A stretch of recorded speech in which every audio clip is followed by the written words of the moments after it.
And elsewhere, Manchester United coming from behind again. They had to after what Jose Mourinho described a chaotic opening half. Bournemouth got 1 goal, but it could have been more. 7 shots, 4 of which were on target. And in that period, 13 touches in the opposition box compared to Manchester United's 4. They got back into it just before half-time, and then they were much better, as everyone thought, in the second half and managed to get the winning goal. And Paul Pogba had a key role in that, Darren. Now, he's someone that you've worked quite closely with at Manchester United. Tell us how.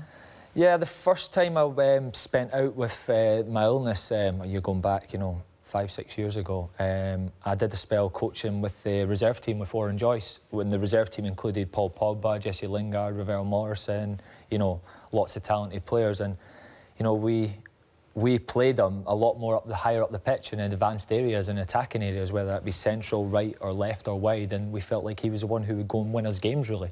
Combination of the fact that we felt he had a little bit of ill discipline in the middle of the park as more of a normal central midfielder. What did the top man think about him, Sir Alex Ferguson, at that time? Probably the same, really, because it goes back to a famous game where we feel like he left Manchester United off the back of. We lost to Blackburn 3-2, and everyone was injured, really, all the midfielders, and the manager picked Ji-sung Park. I think Phil Jones and Raphael had spells in midfield, and Paul was on the bench.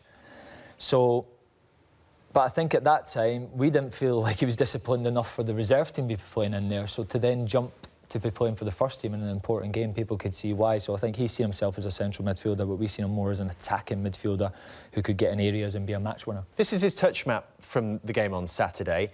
Where would you like to see him getting involved in games, Darren? I like to see him in the final third, and I like to see him going and creating things and using his strength. And particularly on the left, though? Yeah, without a doubt, because I think he played there for Juventus. I think that was where he played, and he played high up on the left, and I think I've spoke before about him and Martial's connection, obviously both being French, and you think, obviously, they've got a good friendship there and a good relationship, and they could dovetail quite easily. Martial could find himself inside in a second striker position, getting in the box. Pogba could easily drift out wide and take people on and go and create things, and also he can get in the box. He's a big lad, we talk about Fellaini controlling the ball with his chest. Paul could do that. Paul could receive the ball in the final third with his chest, get in the box and score headers. So I'd love to see him a bit more freedom to go and play and express himself. You talk about freedom now. A lot of people, listen, Pogba's a discussion all the time, such a high-profile player, but looking at the clips from the weekend, it was almost like there's been a lot of talk about he's got to play left of a midfield 3. That actually looked like Man United were playing with 2 holding players, and Pogba was so high, further up the pitch, but actually in like a number 10 role, but more to the left. Is that where you actually think he's best there, in that position? Is that something that you did in reserve, sort of that number 10 but more to one side? We think of a number 10 as sort of floating between the lines all over, but just actually playing there right up the pitch, but on just that left side? Yeah, a little bit, but I think it was more with the United were attacking down that side, so he found themselves over there more. The fact that Luke Shaw was bombing on, Martial was dangerous and dribbling. They maybe didn't have as much attacking threat from the right-hand side, so he found himself going over there. As you say, he was more of a number 10. And we spoke about it before, a bit like the Arsenal thing, where they attacked all the time down the left-hand side when they had Henry, Pires, Ashley Cole. I feel like that could be a big part of Manchester United going forward, where a lot of their attacking emphasis could come from that side. Well, he had a big role in United's comeback at City last season, to the Manchester derby at the Etihad this weekend. What do you expect, or what should Manchester United's approach be? They should treat the game like they did the second half against Man City last season, where they took the game at them and they were brave and they tried to get up the pitch. Also, personnel-wise, Man City are going to have big, long spells of possession, and we know Pep Guardiola's, worries about the counter-attack. Tactical fouls and things like that were brought up. So I'd like to see pace in the front areas and United to really... So changes to that front 3? Me personally, yes. I would like to see Rashford come in. I'd like to see Marcus come in there, which, was almost how they ended the game. What about Lukaku?